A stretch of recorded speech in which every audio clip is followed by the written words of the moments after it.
ओम श्री महागणाधिपतये नमः। श्री महासरस्वत्यै नमः। ओम श्री गुरुभ्यो नमः।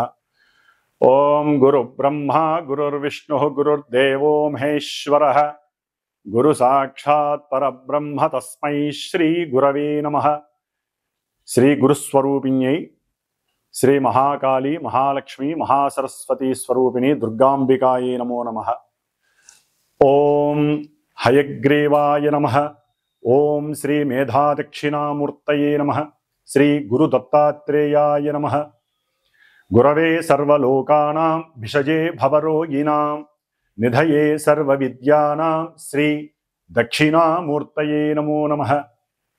శ్రీ దక్షిణామూర్తి వారికి అట్లాగే గురు సమానులైనటువంటి పీఠాధిపతులకి అందరికీ కూడా పాదాభివందనం చేస్తూ పాదాలకి నమస్కారం చేస్తూ ఆషాఢమాసంలో వచ్చేటటువంటి ఈ నెల అనగా జూలై 10వ తేదీన గురువారం రోజున గురు పౌర్ణమి వ్యాస పౌర్ణమి ఈ రోజున చాలా విశేషమైనటువంటి శుభదినము. ఎందుకంటే అన్నిటికన్నా మానవునికి కావలసింది మేధస్సు, దానితో జ్ఞానము. ఈ జ్ఞానస్వరూపులైనటువంటి ఈ హయగ్రీవ వారు అట్లాగే దక్షిణామూర్తి వారు దత్తాత్రేయ స్వామి వారు వీరు మాత్రమే గురువులు, సాక్షాత్తు పరమ గురువులు. కాబట్టి వీరి పరంపరగా తర్వాత మనకున్నటువంటి గురువులు చాలామంది ఉంటారు. విద్యాపరంగా కావచ్చు, అనుభవపూర్వకంగా కావచ్చు, అది జ్యోతిష్య గురువులు కావచ్చు, విజ్ఞానపరమైనటువంటి సైంటిఫిక్ గురువులు కావచ్చు, లేకపోతే వ్యాపారపరమైనటువంటి గురువులు.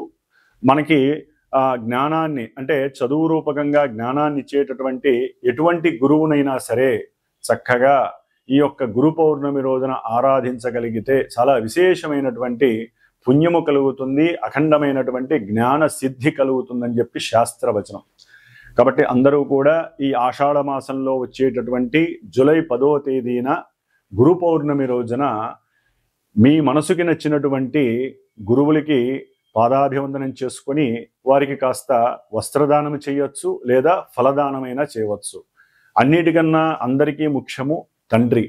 తండ్రే మొదటి గురువు, పరమ గురువు. కాబట్టి అవకాశం ఉన్నవాళ్ళు, తల్లిదండ్రుల దగ్గరగా ఉన్నటువంటి వారు తండ్రికి పాద నమస్కారం చేసుకుంటే అందరి గురువులు ఆయనతో సమానం అన్నమాట. కాబట్టి జీవపుత్రుడు ఆయనే జీవాన్ని ఇస్తాడు. కాబట్టి స్త్రీలైనా పురుషులైనా సరే తండ్రికి తల్లికి నమస్కారం చేసుకుని ఆ రోజున వారి ఆశీర్వచనం తీసుకున్నట్లే అందరి గురువుల యొక్క ఆశీర్వచనం మీకు లభిస్తాయి. ఆ తర్వాత దేవాలయాలకు వెళ్ళటం, ఆ దేవాలయాల్లో చక్కగా మనకి కావలసినటువంటి ఆ గురువు పరంపరలో ఉన్నటువంటి దక్షిణామూర్తి వారి గుడి కానివ్వండి, లేకపోతే దత్తాత్రేయుడి గురువు కానివ్వండి, వీళ్ళకి ఎవరికైనా నమస్కారం చేసుకోండి. వారికి సంబంధించినటువంటి శ్లోకాలు, స్తోత్రాలు ఉంటాయి, మంత్రాలు కాదు. వాటిల్ని చక్కగా ఒక 108 సార్లు కనుక జపం ఆచరించినట్లయితే శుభాన్ని కలుగజేస్తుంది. ఆ తదుపరి మరి మనము ప్రతి నెల మాసము కూడా అంతరిక్షంలో అన్ని గ్రహాలని, ముఖ్యంగా మన యొక్క భూమిని తన యొక్క ఆకర్షణ శక్తి చేత, బలము చేత తన చుట్టూ పరిభ్రమణం చేయించుకుంటూ ఉన్నటువంటి సూర్య భగవానుడి యొక్క సంక్రమణం యొక్క వేడుక. మరి మనకున్నటువంటి 2 ఆయనాలలో ఉత్తరాయణ పుణ్యకాలంలో 6 నెలలు మన యొక్క జీవితాన్ని గడుపుతూ వచ్చాం. ఇప్పుడు కర్కాటక రాశిలోకి ఈ యొక్క సూర్య భగవానుడు సూర్యనారాయణ మూర్తి మనకి జూలై 16వ తేదీన మధ్యాహ్నం 3 గంటల ప్రాంతంలో చక్కగా స్వామివారు కర్కాటక రాశిలోకి అడుగు పెడుతున్నారు. మరి ఈ కర్కాటక రాశిలోకి ఈ యొక్క సూర్యుడు సంక్రమించినటువంటి సమయాన్ని మన శాస్త్రరీత్యా కనుక గమనించినట్లయితే దీనిని దక్షిణాయన పుణ్యకాలము అంటారు. అదే మకర రాశిలో కనుక సూర్యుడు ప్రవేశించినట్లయితే అది జనవరి 16, 14 తేదీల్లో వస్తుంది. దాన్ని ఉత్తరాయణ పుణ్యకాలం అంటారు. అది దేవతా కార్యక్రమాలకి, దేవతా ప్రతిష్టలకి, గృహప్రవేశాలకి, వివాహాలకి, ఉపనయనాలకి, ముఖ్యంగా ఉపనయన సంస్కారాలకి చాలా విశేషమైనటువంటి రోజులు ఈ యొక్క ఉత్తరాయణ పుణ్యకాలము. అయితే ఈ దక్షిణాయన పుణ్యకాలంలో అటు విష్ణుమూర్తి, ఇటు పరమశివుడు ఇరువురు కూడా ధ్యాన యోగంలో ఉంటూ ఉంటారు ఒక 4 నెలల కాలము. దాన్నే మనము చాతుర్మాస్య వ్రత దీక్ష అంటారు. అంటే భూలోకంలో కొంతమంది గురువులు, మానవులు కూడా ప్రశాంతత కోసం, జీవన్ముక్తి కోసమని ఈ చాతుర్మాస్య వ్రత దీక్షని పొంది చక్కగా ఆ యొక్క విష్ణు పరంపర, శివ పరంపర దీక్షలో చక్కగా వారి యొక్క జీవితాన్ని గడుపుతూ ఉంటారు. అది ఎవరి అభిప్రాయం, ఎవరి ఇష్టాన్ని బట్టి వారు చేసుకోవచ్చు. అయితే ఈ యొక్క కర్కాటక రాశిలోకి సూర్యుడు సంక్రమించినటువంటి ఈ సమయము అనగా జూలై 16వ తేదీన మధ్యాహ్నం పూట అయింది కాబట్టి ఎవరైనా సరే మరుసటి రోజైనా సరే శ్రాద్ధ కర్మలు, లేకపోతే వారి యొక్క పెద్దవాళ్ళకి, చనిపోయినటువంటి పెద్దవాళ్ళకి ఏదైనా పితృకర్మల పరంగా చేసినటువంటి పిండ ప్రదానాలు ఇలాంటివి చేసుకోవటం వలన వారికి చక్కగా అనంత లోకాలలో విష్ణు సాన్నిధ్యము కలిగే అవకాశము, వైకుంఠ ప్రాప్తి కలిగే అవకాశం ఉంటుంది. అట్లాగే ఈ యొక్క కర్కాటక రాశిలోకి సూర్యుడు ప్రవేశించినటువంటి రోజు నుంచి 6 నెలల కాలము దక్షిణాయన పుణ్యకాలం ఉంటుంది. ఈ దక్షిణాయనంలోనే మనకి చక్కగా మానవుడు మోక్షాన్ని పొందటానికి, జ్ఞానాన్ని ఆర్జించటానికి కావలసినటువంటి అమితమైనటువంటి జ్ఞాన సంపద పూజల ద్వారా, వ్రతాల ద్వారా, హోమాల ద్వారా, ఎన్నో రకాలైనటువంటి దైవ పూజల ద్వారా చేసుకునే అదృష్టము కలిగే అవకాశం ఉంటుంది. కాబట్టి ఈ యొక్క ఈ యొక్క కర్కాటక రాశిలో ఉన్నటువంటి సూర్యుడు ప్రవేశించిన తర్వాత 6 నెలల కాలము కూడా చక్కగా మానవులందరూ కూడా మనకు వచ్చేటటువంటి గణపతి నవరాత్రుల దగ్గర నుంచి అన్నీ కూడా దైవానికి సంబంధించినటువంటి కార్యక్రమాలు. ఎందుకంటే ఇక్కడ వర్షాకాలము, శీతాకాలం అనేది మానవుని యొక్క ఆరోగ్యం పైన ప్రభావం చూపిస్తుంది. కాబట్టి దైవానికి సంబంధించినటువంటి ఆరాధనలు, స్తోత్ర పారాయణలు, అర్చనలు చేయటం ద్వారా చక్కటి ఆరోగ్యము, మనఃప్రశాంతత, కార్యసిద్ధి కలిగి జ్ఞానానికి, మోక్షానికి కూడా కలగడానికి అవకాశం ఉంటుంది. కాబట్టి మనకి ఈ యొక్క జూలై 16వ తేదీ నుండి ఆగస్టు 17వ తేదీ వరకు కూడా సూర్యుడు కర్కాటక రాశిలోకి ప్రవేశించే సమయంలో, ప్రవేశించిన రోజు నుంచి ఈ నెల కాలము కూడా మేషాది మీనరాశి పర్యంతం ఉన్నటువంటి 12 రాశుల వారికి, అట్లాగే ఆ రాశుల్లో ఉన్నటువంటి నక్షత్రాలు 27 నక్షత్రాల వారికి, అవి ఈ రెండు తెలియనటువంటి నామ నక్షత్ర జాతకులకి ఏ విధంగా ఉంటుందో తెలుసుకునే ప్రయత్నంలో ముఖ్యంగా వినేటటువంటి శ్రోతలు ఒకటి గుర్తుంచుకోవాలి.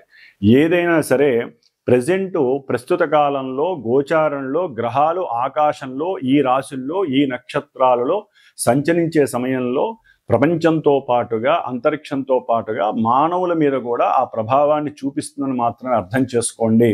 జన్మజాతకంలో ఉన్నటువంటి ఆ గ్రహాల యొక్క స్థితిగతులు, అట్లాగే అంతర్దశల రీత్యా వారికి జరిగేటటువంటి ఈవెంట్స్ ప్రెజెంట్ గోచారంలో గ్రహస్థితులు ఏ విధంగా నిర్ణయిస్తాయో మాత్రమే తెలియజేస్తుంది. కానీ చాలామందికి తెలియక ఈ యొక్క రాశి లేకపోతే నాది నక్షత్రము మరి మాకు చెప్పినవి జరగట్లేదు, లేకపోతే మీరు చెప్పినట్టుగా మాకు నెగిటివ్ జరగట్లేదు, పాజిటివ్ జరుగుతోంది, పాజిటివ్ జరగట్లేదు, నెగిటివ్ జరుగుతోంది అంటున్నారు.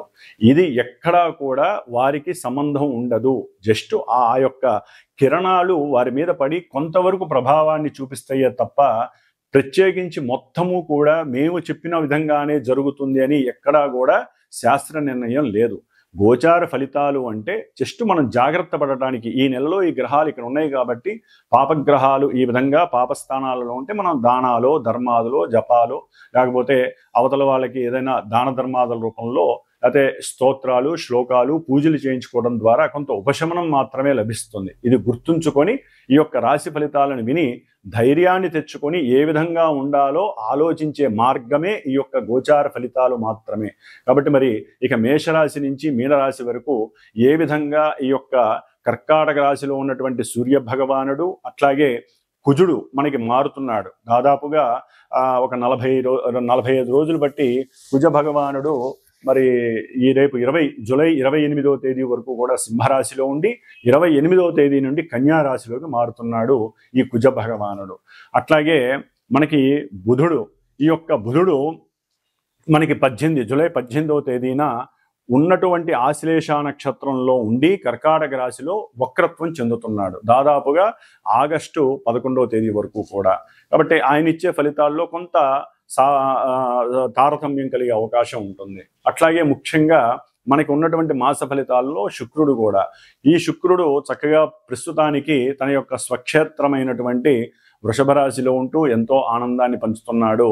ఈ నెల అంటే జూలై 26వ తేదీ నుండి ఆగస్టు 21వ తేదీ వరకు కూడా మిత్రక్షేత్రమైనటువంటి మిథున రాశిలోకి మారతాడు. కాబట్టి ఈ యొక్క 17వ తేదీ ఆగస్టు వరకు కూడా కొన్ని గ్రహాల యొక్క మార్పుల వలన కూడా ఎన్నో రకాలైనటువంటి సంస్కారాలు జరిగే అవకాశం ఉంటుంది. అవన్నీ కూడా చక్కగా తెలుసుకొని జాగ్రత్తలు వహించుదాం అని చెప్పే ఆలోచనతో మరి ఇప్పుడు మన యొక్క ద్వాదశ రాశుల యొక్క ఫలితాలని ప్రారంభం చేద్దాం. అలాగే జూలై 13వ తేదీ నుండి కూడా నవంబర్ 28వ తేదీ వరకు కూడా శని మహానుభావుడు మీనరాశిలో తన యొక్క సొంత నక్షత్రంలో ఉంటూ ఆయన వక్రత్వాన్ని పొందుతున్నాడు. ఈ వక్రత్వం వలన కొన్ని రాశుల వారికి జరిగేటటువంటి కొన్ని అనర్థాలు, ఇబ్బందులు తొలగిపోయి కొంతవరకు ఆయన యొక్క స్థానస్థితి దృష్టులు తొలగటం ద్వారా వారికి శుభాలు కలగడానికి అవకాశం ఉంటుంది. శుభాలు కలుగుతున్న కొన్ని రాశుల వారికి ఆయన యొక్క వక్ర దృష్టి, వక్రగ్రహ స్థితి వలన కొన్ని ఇబ్బందులు కలగటానికి కూడా ఆస్కారాలు ఉండే అవకాశాలు ఉన్నాయి. కాబట్టి జూలై 13వ తేదీ నుండి శనిగ్రహ వక్రత్వం, పాపగ్రహ వక్రత్వం కొంత అటు ప్రపంచానికి అట్లాగే కొంతమంది రాశులకి కూడా కొన్ని ఇబ్బందులని, విపత్తులని, అనర్థాలని కలుగజేయడానికి అవకాశాలు ఉన్నాయి. ముఖ్యంగా ఈ శని మహానుభావుడు జూలై 28 నుండి దాదాపుగా మనకి కుజుడు సెప్టెంబర్ 13వ తేదీ వరకు కూడా కన్యా రాశిలో ఉండటం ద్వారా ఈ రెండిటికి కూడా సమసప్తమగ దృష్టి, కుజుడు శని కుజుడిని చూడటం ద్వారా ఎన్నో రకాలైనటువంటి ఉపద్రవాలు కలగటానికి అవకాశాలు ఉన్నాయి. ముఖ్యంగా మనకి దగ్గరలో ఉన్నటువంటి ఆంధ్రప్రదేశ్ లాంటి రాష్ట్రాలలో ఎన్నో ఇబ్బందులు కలగటానికి ఆస్కారాలు ఎక్కువగా ఉన్నాయి. ప్రపంచంలో కూడా కొన్ని బీభత్సాలు, వరదలు, ఉప్పెనలు, అట్లాగే కొన్ని అగ్నిపర్వతాలు బద్దలవ్వటం, లావా వలన కొంత జన నష్టము, ఇట్లా ఎన్నో రకాలైనటువంటి సమస్యలు అయితే ఉండటానికి అవకాశాలు ఎక్కువగా ఉన్నాయి. అట్లాగే మనకి ఇప్పుడు ప్రెజెంటు ఈ జూలై 15వ తేదీ నుండి కూడా దాదాపుగా జూలై 15 నుండి మనకి ఒక 15 రోజులు, 16 రోజులు అంటే ఆగస్టు ఫస్ట్ వీక్ వరకు కూడా కాలసర్ప యోగ దోషము, అంటే గ్రహాలన్నీ కూడా సింహరాశి నుంచి కుంభరాశి మధ్యలోనే ఉండటం ద్వారా కొన్ని ఇబ్బందులు కలగడానికి అవకాశం ఉంది. అంటే మీకు సింహరాశి నుంచి దాదాపుగా కుంభరాశి వరకు ఏ గ్రహము కూడా ఆ యొక్క రాశిలో లేకపోవటం వలన కొన్ని రాశుల వారికి ఈ భావాలలో గ్రహాలు ఏదీ లేకపోవటం వలన ఆ గ్రహాలు ఇచ్చేటటువంటి భావాలు దెబ్బతినే అవకాశం ఉంటుంది. కాబట్టి అందరూ కూడా సుబ్రహ్మణ్యేశ్వర స్వామి వారి యొక్క ఆరాధనని మాత్రం మర్చిపోకుండా చేసుకోవటం ద్వారా కొన్ని ఉపద్రవాలని, ఇబ్బందుల్ని తొలగించుకునే అవకాశం ఉంటుంది. అట్లాగే దాదాపుగా 41 రోజులు మా యొక్క శ్రీమాత జ్యోతిషాలయ పీఠంలో నా ద్వారా నేను చేస్తున్నటువంటి ఈ యొక్క సుబ్రహ్మణ్యేశ్వర స్వామి వారి యొక్క పూజలు, కుజరాహు కేతువుల యొక్క దోష పూజలు దాదాపుగా 30 రోజులు పూర్తయి ఈ యొక్క జూలై 20వ తేదీన హైదరాబాద్లో మా పీఠంలో సుబ్రహ్మణ్య పాశుపత హోమంగా నవగ్రహ హోమము, లక్ష్మీ గణపతి హోమము, అంటే ఈ గ్రహాల యొక్క అనుసంధానంతో ఎవరైతే కొంతమంది యొక్క నక్షత్రాలు, రాశులు, దశాంతర్దశలు జరుగుతున్నాయో వీరికి సంబంధించినటువంటి పూజలు జరుగుతున్నాయి. వారికి హోమం కూడా జూలై 20వ తేదీన నిర్వహించడం జరుగుతోంది ఉదయం పూట. కాబట్టి ఆసక్తి ఉన్నవాళ్ళు, ఇబ్బంది లేకుండా ఉన్నటువంటి వారు చక్కగా నాకు గనక కాల్ చేసినట్లయితే వారికి కూడా వారి యొక్క గోత్రనామాదులు, నక్షత్రాలు చెప్పి వారికి ఉన్న ఇబ్బందుల్ని తొలగించడానికి స్వామివారి యొక్క అనుగ్రహం కలిగేలాగా నా వంతు ప్రయత్నం చేయడానికి నేను సిద్ధంగా ఉన్నాను. కాబట్టి ఎవరైనా సరే చేయించుకోలేనటువంటి వారు వారి ఇంట్లో కానీ దేవాలయాల్లో కానీ చక్కగా సుబ్రహ్మణ్యేశ్వర స్వామిని మాత్రం ఈ యొక్క ఆగస్టు 2-3 తారీఖుల వరకు కూడా ఆయన ఆరాధన చేసుకోవడం ఉత్తమం, పరమోత్తమంగా భావించి ఓం దుర్గా గణపతయే నమః, ఓం స్కంద గణపతయే నమః అనేటటువంటి ఆ మంత్రాన్ని గనక జపిస్తూ ఉంటే ఆ రాశుల వారికి ఇబ్బందులు కలగకుండా ఉంటాయి. సింహరాశి వారికి ఈ జూలై 16వ తేదీ నుండి ఆగస్టు 17వ తేదీ వరకు కూడా సూర్యుడు జన్మరాశ్యాధిపతి అయినటువంటి ఆరోగ్య ప్రదాయకుడు, ఉద్యోగపరమైనటువంటి విషయాల యందు సంతానపరమైనటువంటి సౌఖ్యాన్ని, అట్లాగే షేర్సు లేదా కీర్తి ప్రతిష్టలు, హోదాకి సంబంధించినటువంటి అతి ముఖ్యమైనటువంటి గ్రహము సూర్యుడు. ఆరోగ్య ప్రదాత, ఆరోగ్యం భాస్కరాదిచ్చేదది. ఎటువంటి వారికైనా, స్త్రీ పురుషులకి ఎవరికైనా సరే ఆరోగ్యాన్ని ఇచ్చేవాడు ఈ యొక్క సూర్య భగవానుడు. మరి ఈయన దక్షిణాయన పుణ్యకాలంలో కర్కాటక రాశిలోకి ప్రవేశించిన దగ్గర నుంచి కూడా ఈ ముఖ్యంగా సింహరాశి వారికి మరి ఆయనే ఆరోగ్యాన్ని ఇస్తాడు. ఆయన వెళ్ళి వెనక స్థానమైనటువంటి 12వ స్థానంలో అనారోగ్య సూచనలు ఎక్కువగా ఇవ్వడానికి అవకాశాలు ఉన్నాయి. ముఖ్యంగా గుండెకి సంబంధించినటువంటి వ్యాధులు, ఊపిరితిత్తులకి సంబంధించినటువంటి శ్వాసకోశ బాధలని కలుగజేయటానికి, ఎందుకంటే ఆయనతో పాటుగా బుధుడు, మిత్రుడైనటువంటి బుధుడు కూడా కలిసి 12లో ఉండడం ద్వారా చేసేటటువంటి ఉద్యోగాదులలో పరాభవము, అట్లాగే అవతల వారి యొక్క మాటలు విని వీరికి ధన నష్టాన్ని కలుగజేయటం ఉద్యోగం ద్వారా. అది ముఖ్యంగా అయిన వాళ్లే లేనిపోని మాటలు చెప్పటం, ఇన్కమ్ ట్యాక్స్ వాళ్ళకి వీరు కొంత మెసేజ్ ఇవ్వటం, దాని ద్వారా వీరు చేస్తున్న ఉద్యోగంలో వీరు పట్టుబడటము, లేదా వీరు తప్పు చేయకపోయినా వీరి మీద తప్పు చేసిన అభాండం వేయటం ద్వారా అవన్నీ కూడా కొంచెం లాంగివిటీ పడుతుంది, టైం పడుతుంది వీరు తప్పు చేయలేదు అని నిరూపించుకోవటానికి. దీని ద్వారా వీరికి ఉన్నటువంటి ఫోన్ రావడం ద్వారా, ఐటీ ద్వారా కావచ్చు, కొంతమంది సేల్స్ ట్యాక్స్ ద్వారా కావచ్చు, ఇన్కమ్ ట్యాక్స్ వారి ద్వారా కావచ్చు, ఫోన్ రావడం ద్వారా వీరిలో ఒక రకమైనటువంటి ఉద్వేగం బయలుదేరుతుంది. నేనేం తప్పు చేయాలా, నాకెందుకు ఈ బాధ కలుగుతోంది అని. లేదా తప్పు చేసిన వాళ్ళకైనా సరే మరి తప్పదు, యుగో తగ్గదు కదా, వారి యొక్క కీర్తి ప్రతిష్టలు దెబ్బతింటాయని చెప్పి రకరకాల మూమెంట్స్లో వారు తప్పించుకోవడానికి కూడా కొంతమంది ప్రయత్నం చేయొచ్చు. ఎందుకంటే సూర్య భగవానుడు బుధుడు ముఖ్యంగా ధనకారకుడైనటువంటి, అంటే ధనానికి సంబంధించినటువంటి వాడికి, ఎందుకంటే ఆయన గణితానికి కూడా ముఖ్యకారకుడు. మరి డబ్బు సంపాదించి అడ్డగోలుగా సంపాదించేటటువంటి వారికి మరి బుధుడు వక్రించి ఉండటం ద్వారా 12లో ఇంకొంచెం పాపత్వాన్ని ఎక్కువ చేస్తాడు, పాపి అయినటువంటి రవితో కలవడం ద్వారా. కాబట్టి రవి బుధుల యొక్క కంజంక్షన్ వలన వీరికి కొన్ని అనారోగ్య సూచనలు కలుగుతాయి, ఉద్యోగ భంగము కలుగుతుంది, ఉన్న ఉద్యోగంలోంచి తీసే అవకాశం కలుగుతుంది, కారణాలు తెలియవు. అట్లాగే ఒక్కోసారి వీరి ఆరోగ్యము కూడా వీరికి సహకరించక ఉద్యోగాలకి పంగనామం పెట్టి ఉద్యోగ రహితం కూడా అయ్యే అవకాశం ఎక్కువగా ఉంటుంది. సంతానంతో కుటుంబంలో, గృహంలో విభేదాలు, తల్లితో ఎవరైతే ఈ సింహరాశి వారు ఉన్నారో తల్లితో కాస్త పరుషంగా మాట్లాడడం, ఆ మాటల ద్వారా వీరికి వచ్చేటటువంటి కొంతమందికి అయితే కనుక స్థిర చరాస్తుల విషయంలో కొన్ని కోల్పోతారు. ఆ తల్లిదండ్రులు వెళ్ళి ఎక్కడో అనాథాశ్రమాలకి రాయటము, లేకపోతే ఏ కాశీ లాంటి పుణ్యక్షేత్రాల్లో వీరి యొక్క ధనాన్ని తీసుకెళ్ళి ఇవ్వటము, ఇలాంటివి కూడా జరుగుతుంది. కాబట్టి సింహరాశి వారు కొంత అనుకూలమైనటువంటి వాక్కును ఉపయోగించాలి. ఎందుకని చెబుతున్నానంటే వాక్కని, ఇప్పటి వరకు సింహరాశి వారికి ఈ నెలాఖరు 28 వరకు కూడా, ఈ నెలాఖరు వరకు కుజకేతువులు చక్కగా రాశిలో ఉండి ఎన్నో ఇబ్బందులు పడ్డ వాళ్ళు ఉన్నారు. ఆరోగ్యపరంగా కావచ్చు, విద్యాపరంగా కావచ్చు, అట్లాగే ప్రయాణాల ఎందుకు కావచ్చు. ఇప్పుడు ఆయన ఈ నెలాఖరు తర్వాత ద్వితీయ క్షేత్రమైనటువంటి మరి శత్రు రోగ రుణస్థానమైనటువంటి కన్యా రాశిలోకి ఆయన తన యొక్క చారాన్ని జరుపుతున్నారు.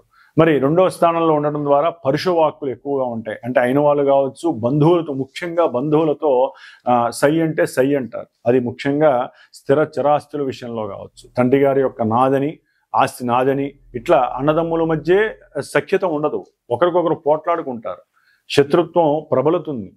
దాని ద్వారా లోపల ఈ యొక్క రక్తపూరితమైనటువంటి విద్వేషాలు పెరుగుతాయి. దాని ద్వారా రక్తం ప్రవహించే దానికన్నా అతిగా ప్రవహిస్తుంది, గుండె జబ్బులు అధికమవుతాయి. కాబట్టి ఓర్పుగా, సహనంగా ఉండటం సింహరాశి వారికి చాలా ఉత్తమమైనటువంటి లక్షణం. ఎందుకంటే సింహరాశి వారికి రాహుకేతువుల యొక్క ప్రభావం చాలా ఘోరంగా ఉంది. అష్టమంలో ఇప్పుడు శనీశ్వరుడు ఈ నెల 13 నుంచి వక్రిస్తున్నాడు. అంటే సప్తమంలో శని రాహుల యొక్క మిశ్రమంగా మనం భావించాలి. దీని ద్వారా పెళ్లి అవ్వాల్సిన వాళ్ళకి పెటాకులే అవకాశం కూడా కలుగుతుంది, పెళ్ళైన వాళ్ళకి విడిపోయే అవకాశం కూడా కలుగుతోంది. అంటే ఇది భయపెట్టడానికి చెప్పట్లేదండి, గ్రహాల యొక్క విన్యాసాలు ఇంత ఘోరంగా ఉన్నాయి సింహరాశి వారికి. కొంతమందికి బాగానే ఉంది కదా, వాళ్ళు మెసేజ్లు చేయొచ్చు, మాకు ఎందుకు మీరు ఇట్లా బెదరగొడుతున్నారని. ఇది బెదరగొట్టడానికి చెప్పడం కాదు, భయపెట్టడానికి చెప్పడం కాదు. గ్రహాలు ఈ విధంగా ఉన్నాయి కాబట్టి ఈ రాశుల వారు ఈ విధంగా మీరు సంయమనం పాటించమని చెప్పడానికే మేము చెప్తూ ఉంటాం. కాబట్టి దీన్ని అపార్థంగా ఎవరూ స్వీకరించద్దు. వినండి, కొంతమందికి నచ్చకపోవచ్చు, వదిలేసేయండి. దానికోసం మీరు అనవసరంగా మీ సమయాన్ని కేటాయించటం, కామెంట్స్ రూపంలో రాయటం, లేకపోతే ఫోన్లు చేసి ఎవరితోనైనా మాలాంటి గురువులతో మాట్లాడటం, ఇలాంటివి దయచేసి చేయకండి. ఎందుకంటే జాతకాలు అసలైనవి జాతకాలు ఉంటాయి. మీ జాతకంలో ఏ గ్రహస్థితి అనుకూలంగా ఉందో, ఇంత సింహరాశి వారికి కొంతమంది కలిసి రావచ్చు, రాజకీయ నాయకులకి కొంతమందికి కలిసి రావచ్చు. కాబట్టి ముఖ్యంగా సింహరాశి వారికి లాభంలోకి శుక్రుడు ప్రవేశిస్తున్నాడు ఈ నెల 18వ తేదీ తర్వాత, ఈ నెల 26వ తేదీ తర్వాత. లాభంలో గురువు యొక్క శుక్రుడు యొక్క కంజంక్షను వీరికి చాలా ఉన్నతమైనటువంటి వ్యాపారంలో వృద్ధిని, వ్యాపార లాభస్థితిని కలుగజేస్తోంది. ఏదైనా భార్య యొక్క పేరు మీద కానీ, భర్త యొక్క పేరు మీద కానీ ఉన్నటువంటి ఆస్తులు ఏదైతే ఉన్నాయో వాటి యొక్క అమ్మకాలలో లేటు జరుగుతున్నట్లయితే అవన్నీ కూడా అమ్మకాలు ఏదో రకంగా వెళ్ళిపోతే చాలని చెప్పి అమ్మేసేసి చక్కటి లాభం కలుగుతోంది. దాని ద్వారా వీరు వ్యాపార సమాలోచనలు జరిపి వ్యాపారంలో దాన్ని పెట్టుబడిగా పెట్టే అవకాశం ఉంటుంది. ఆకస్మికంగా ఏదో రూపకంగా ఒక స్త్రీ వలన వీరికి సింహరాశి వారికి కాస్త ధనలాభం కలుగుతోంది, వ్యాపార లాభం కూడా కలిగే అవకాశం అధికంగా కనబడుతోంది. సింహరాశి యొక్క విద్యార్థులు గనక పరుషంగా మాట్లాడకండి. రాసేటటువంటి ఎగ్జామ్స్లో లేకపోతే మీరు రాసే దాంట్లో పేపర్ అందించడం, లేకపోతే అవతల వ్యక్తులకు మీరు చెప్పడం, వారు చెప్తే మీరు రాయటం, ఇలాంటివి చేయకండి. పట్టుబడి మీరు రాసేటటువంటి ఎగ్జామ్స్ ఫెయిల్ అయ్యే అవకాశం ఉంటుంది. ఎంత కష్టపడి రాసినా కూడా అవన్నీ కూడా ఫలించకపోవచ్చు. ముఖ్యంగా కొన్ని ఆకస్మిక ప్రమాదాలు జరిగే అవకాశం సింహరాశి వారికి కనిపిస్తోంది. కంపల్సరీ ఈ యొక్క నెల రోజులు కూడా మీరు హనుమంతుడు వారి యొక్క పాదాలను పట్టుకున్నట్టుగా భావించి హనుమాన్ చాలీసా చదవడం ద్వారా చాలా వరకు శ్రేయస్కరం. అట్లాగే ముఖ్యంగా ఈ యొక్క సింహరాశి వారికి ఈ నెల 20వ తేదీన మరి ఆల్రెడీ 41 రోజులు సుబ్రహ్మణ్యేశ్వర స్వామి యొక్క పూజలు జరుపుతున్నాము. అట్లాగే ఆ 6 క్షేత్ర దర్శనాలు అయినాయి స్వామివారివి. కాబట్టి సింహరాశి వారికి కోసం ముఖ్యంగా కొన్ని రాశుల వారికి ఆల్రెడీ చెప్పి ఉన్నాను నేను. వారు తప్పకుండా సింహరాశి వారైతే కనుక ఈ రాహుకేతువుల యొక్క బెడద నుంచి తప్పించుకోవడానికి సుబ్రహ్మణ్య పాశుపత హోమము ఈ నెల జూలై 20వ తేదీన ఆచరిస్తున్నాను నేను. కాబట్టి దానికి మీ గోత్రనామాదులు ఎవరైనా సరే ఉన్నట్లయితే కనుక మీ యొక్క ఏదైతే దోషము లోపము ఉంటుందో దాన్ని చక్కగా తెలియజేయండి. దాని ప్రకారం హోమం చేస్తాం, వచ్చేవాళ్ళు చక్కగా రావచ్చు హోమానికి. కాబట్టి ఏదేమైనప్పటికీ కూడా వీరికి గురు శుక్రులు లాభంలో ఉండటం ద్వారా చక్కటి ధనలాభము, స్త్రీ లాభము, వివాహ లాభము, వివాహానికి సంబంధించినటువంటి మాట ముచ్చట్లు జరగటము, అట్లాగే భార్యాభర్తలు ఎన్ని గొడవలు ఉన్నా సరే కాస్త ఏదైనా దగ్గర ప్రదేశాలకి వినోద యాత్రలకు వెళ్ళే అవకాశము, అట్లాగే అన్నదమ్ముల వలన కాస్త అంత లాభము కలగడానికి అవకాశం ఉంటుంది. గురు శుక్రులు లాభంలో ఉన్నటువంటి ఈ సింహరాశి వారికి ఏదో రూపకంగా మంచి ధన లాభం అయితే, కీర్తి లాభం అయితే కలుగుతోందని చెప్పచ్చు. సంతాన సౌఖ్యము లాభము కూడా కలుగుతోంది. కాబట్టి సింహరాశి వారు ఎన్ని ఇబ్బందులు ఉన్నా కూడా గురు శుక్రులు మిమ్మల్ని కాపాడుతున్నారనే చెప్పుకోవచ్చు. ఏదైనా మనసులో కోరుకుంటే అది నెరవేరేటటువంటి సమయం కూడా ఈ నెలాఖరు 25వ తారీఖు తర్వాత మీకు లభిస్తుందని చెప్పుకోవచ్చు. ఓం గం గణపతయే నమః. ఓం సాం శరవణ భవాయ నమః. పూర్వము ఒక 30 days ముందు మనం చెప్పుకున్నటువంటి కొన్ని రాశుల వారు అనగా మేషము, అట్లాగే వృషభము, కర్కాటకము, సింహము, కన్య, వృశ్చికము, మకరము, కుంభము ఈ రాశుల వారు. అట్లాగే కుజ మహర్దశ, కేతు రాహు అంతర్దశలు మహర్దశలు జరుగుతున్నవాడు. కుజ నక్షత్రాలైనటువంటి మృగశిర, అట్లాగే మృగశిర, చిత్త, ధనిష్ట నక్షత్ర జాతకులు, ఆరుద్ర, స్వాతి, శతభిష రాహుగ్రహ నక్షత్ర జాతకులు, అశ్విని, మఖ, మూల కేతు నక్షత్ర జాతకులు వీరందరికీ కూడా కుజ రాహుకేతువుల యొక్క సంయోగము సమ్మేళనం వలన కాలసర్ప యోగ దోషాలు, కుజదోషాలు, ఎన్నో వివాహ ఆటంకాలు, గర్భ విచ్ఛిన్న దోషాలు, రాహుకేతువుల యొక్క సర్పగ్రహ బాధలు తొలగిపోవటానికి మరి హైదరాబాద్లో శ్రీమాత జ్యోతిషాలయ పీఠంలో నా చేత ఆల్రెడీ జరుగుతున్నాయి. ఈ గ్రహాలకి జపములు, సర్ప సూక్త జపము, అట్లాగే స్వామివారు సుబ్రహ్మణ్య క్షేత్ర దర్శనాలు కూడా అయిపోయినాయి, 6 క్షేత్ర దర్శనాలు. ఇప్పుడు ఈ నెల జూలై 20వ తేదీన కృత్తికా నక్షత్రము ఆదివారం రోజున హైదరాబాద్లో చివరగా శాంత్యర్థమై సుబ్రహ్మణ్య పాశుపత హోమం జరుగుతోంది. దీంట్లోనే గణపతి, లక్ష్మీ గణపతి, నవగ్రహ నక్షత్ర సహితముగా సర్పసూక్త, మంజుసూక్త సహితంగా సుబ్రహ్మణ్య పాశుపత హోమం జరుగుతోంది. కాబట్టి ఎవరైనా ఈ ఇబ్బందులు ఎవరైతే పడుతున్నారో వారు నాకు గనక ఫోన్ చేసి సంప్రదించినట్లయితే హోమానికి చాలా తక్కువ స్వల్ప దక్షిణతో ఆ యొక్క సుబ్రహ్మణ్య అనుగ్రహాన్ని పొందే అవకాశము స్వీకరిస్తారని ఈ యొక్క మెసేజ్ చేయడం జరుగుతోంది. ఓం శరవణ భవాయ నమః.